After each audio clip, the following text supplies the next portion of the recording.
রাশিয়ার ব্যাপক ক্ষেপণাস্ত্র হামলায় ইউক্রেনের রাজধানী কিয়েভে অন্তত 7 জন নিহত হয়েছেন।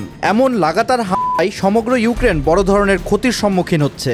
এমন পরিস্থিতিতে ইউক্রেনের প্রেসিডেন্ট ভলোদিমির জেলেনস্কি আন্তর্জাতিক অংশীদারদের কাছে আরও আকাশ প্রতিরক্ষা ব্যবস্থা সরবরাহের জন্য নতুন করে আহ্বান জানিয়েছেন।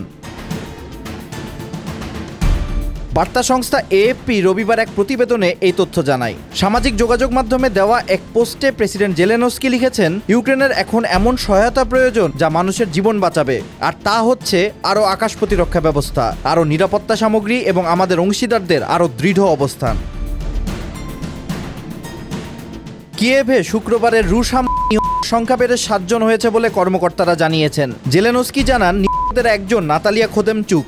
তিনি চেরনোবিল পারমাণবিক বিদ্যুৎ কেন্দ্রের সেই অপারেটরের স্ত্রী যিনি 1986 সালের দুর্ঘটনায় প্রাণ হারিয়েছিলেন। জেলেনস্কি বলেন, প্রায় 4 দশক পর নাতালিয়া আবারও ক্রেমলিনের কারণে এক নতুন ট্র্যাজেডিতে জীবন হারান। এদিকে ইউক্রেনীয় সেনাবাহিনী জানায়, তারাও মস্কোর কাছে একটি রুশ তেল শোধনাগারে হামলা চালিয়ে প্রতিশোধ নিয়েছে। তাদের ভাষ্য, রুশ বাহিনীর ক্ষেপণাস্ত্র বোমা ক্ষমতা কমানোর অংশ হিসেবে এই হামলা চালানো হয়েছে। 2022 সালে শুরু হওয়ার পর থেকে ইউক্রেন ধারাবাহিকভাবে রাশিয়ার অভ্যন্তরে এমন ক্ষেপণাস্ত্র এবং ড্রোন হামলা চালিয়ে আসছে।